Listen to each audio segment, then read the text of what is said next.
one point I can okay government of India ka government of Manipur ki yam sincere the Porama Honorable Chief Minister na si hai Article 355 se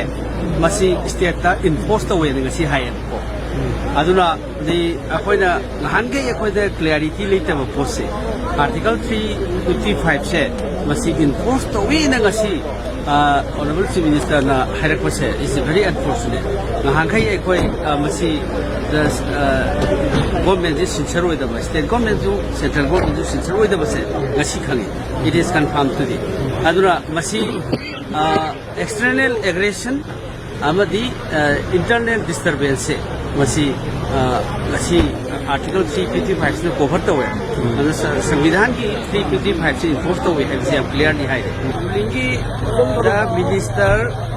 minister ahum awangbo govindas adagi basanta kumar adagi MLA da Abdul Nasir adagi MLA Santi thank you